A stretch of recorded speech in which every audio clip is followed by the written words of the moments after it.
Assalamualaikum warahmatullahi wabarakatuh. Perkenalkan, nama saya Dila Fatmawati dengan nomor NIM 140142174.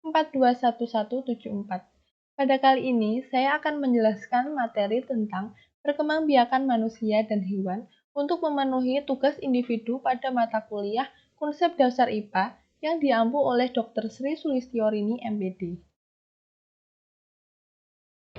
Materi yang pertama yaitu perkembangbiakan pada manusia. Manusia berkembang biak secara kawin atau disebut juga generatif. Perkembangbiakan secara kawin terjadi karena ada proses penggabungan antara sel sperma dan sel telur. Sel sperma dihasilkan oleh laki-laki, sedangkan sel telur dihasilkan oleh perempuan.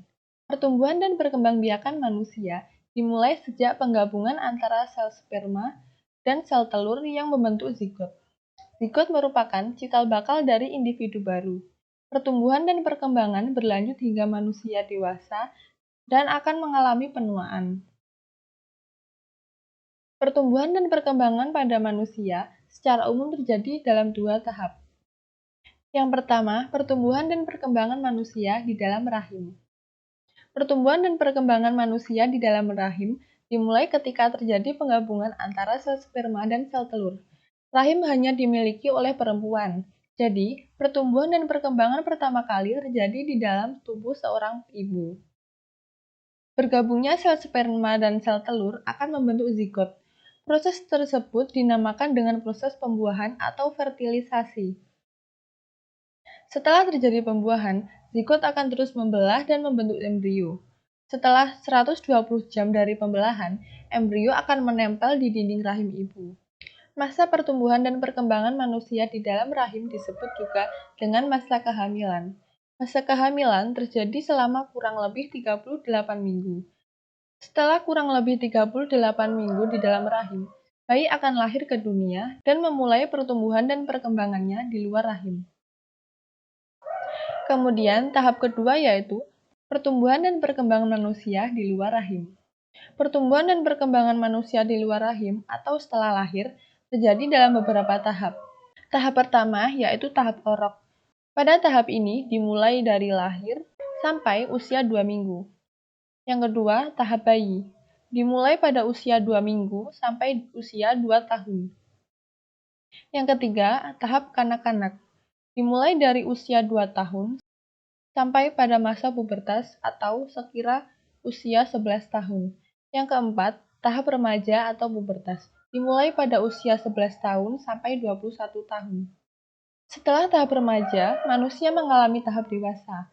Manusia terus mengalami penuaan sampai tahap manula. Pada proses penuaan, secara fisik tubuh tidak mengalami pertumbuhan lagi, namun semakin berkurang kemampuannya. Perubahan fisik manusia paling banyak terjadi pada masa remaja. Masa ini disebut juga masa pubertas. Masa ini ditandai dengan perubahan fisik, psikologi, serta aktifnya alat perkembangbiakan. Kemudian, materi selanjutnya yaitu perkembangbiakan pada hewan. Perkembangbiakan pada hewan dibedakan menjadi dua, yaitu perkembangbiakan secara vegetatif dan secara generatif. Perkembangbiakan vegetatif pada hewan dibedakan menjadi 5. Yang pertama, pertunasan atau budding. Perkembangbiakan aseksual dengan pertunasan atau pembentukan tunas terjadi misalnya pada hidra, ubur-ubur, dan porifera. Pada hidra, bagian tubuh dewasanya akan mengalami pertumbuhan ke arah luar berupa tunas atau kuncup. Tunas merupakan penonjolan dari dinding tubuh. Setelah cukup besar dan matang, tunas akan melepaskan diri dari induknya. Selanjutnya, tunas hidra akan tumbuh menjadi individu baru.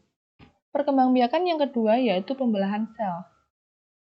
Perkembangbiakan aseksual dengan cara pembelahan sel umumnya dilakukan oleh hewan bersel satu atau protozoa, misalnya amoeba. Pada pembelahan sel ini, satu sel induk membelah menjadi 2 sel anak. Kemudian, setiap sel anak tumbuh menjadi individu baru. Perkembangbiakan yang ketiga yaitu fragmentasi. Perkembangbiakan secara fragmentasi terjadi ketika individu baru terbentuk dari bagian tubuh induk yang memisahkan diri atau terpotong. Peristiwa fragmentasi dapat terjadi secara sengaja maupun tidak sengaja. Perkembangbiakan aseksual secara fragmentasi terjadi misalnya pada cacing pita, bintang laut, cacing planaria, dan mawar laut. Perkembangbiakan yang keempat yaitu partenogenesis. Partenogenesis merupakan peristiwa perkembangbiakan di mana sel telur menjadi individu baru tanpa melalui proses pembuahan. Contoh hewan yang dapat melakukan partenogenesis adalah lebah, kecoa, kutu daun, dan kadal whiptail. Kemudian, perkembangbiakan secara vegetatif yang terakhir yaitu sporulasi. Pada sporulasi, inti sel membelah berulang-ulang kemudian diikuti pembelahan sitoplasma. Selanjutnya, terbentuklah individu baru. Hewan yang berkembang biak dengan cara sporulasi misalnya Plasmodium atau hewan yang menyebabkan penyakit malaria. Perkembangbiakan pada hewan selanjutnya yaitu perkembangbiakan secara generatif. Perkembangbiakan secara generatif sendiri dibedakan menjadi dua, yaitu pembuahan di luar tubuh atau fertilisasi eksternal, dan pembuahan di dalam tubuh atau fertilisasi internal. Pembuahan di luar tubuh atau fertilisasi eksternal adalah proses pembuahan sel telur oleh sperma yang berlangsung di luar tubuh induk betina. Perkembangbiakan ini terjadi pada hewan yang berkembang biak di dalam air, misalnya ikan dan katak. Sel telur yang dibuahi oleh sperma akan menjadi zigot kemudian berkembang biak menjadi larva.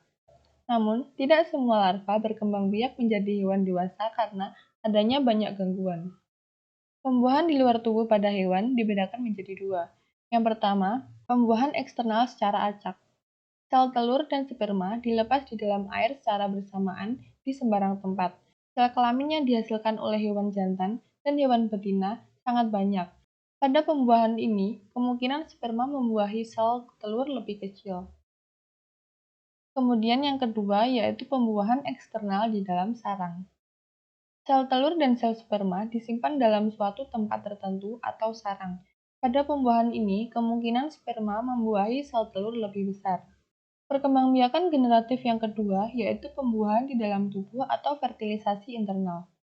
Proses pembuahan sel telur oleh sperma yang berlangsung di dalam tubuh induk betina. Sel sperma dimasukkan ke dalam tubuh induk betina melalui alat kelamin hewan jantan. Dengan demikian, kemungkinan sel telur dibuahi oleh sperma sangat besar karena sel telur bertemu dengan sperma dalam ruangan yang lebih sempit.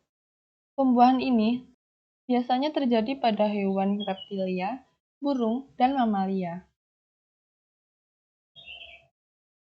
Kemudian, perkembangbiakan generatif pada hewan vertebrata meliputi ovipar, vivipar, dan ovovivipar.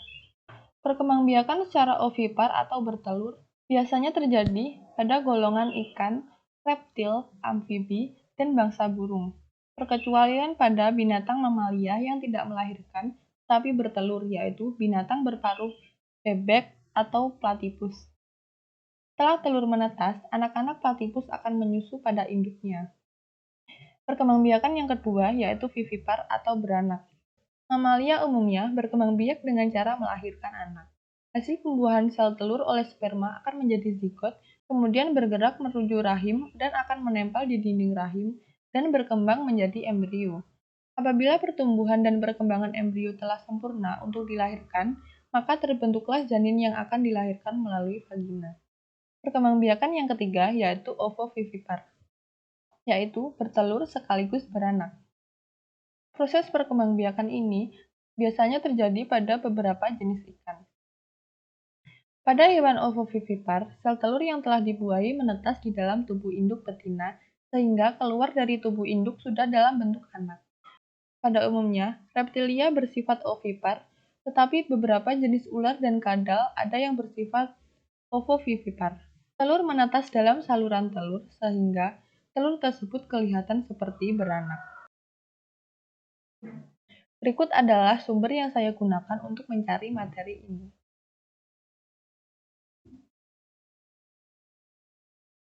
Sekian atas penjelasan dari saya. Jika ada kurang dan salahnya, saya mohon maaf. Assalamualaikum warahmatullahi wabarakatuh.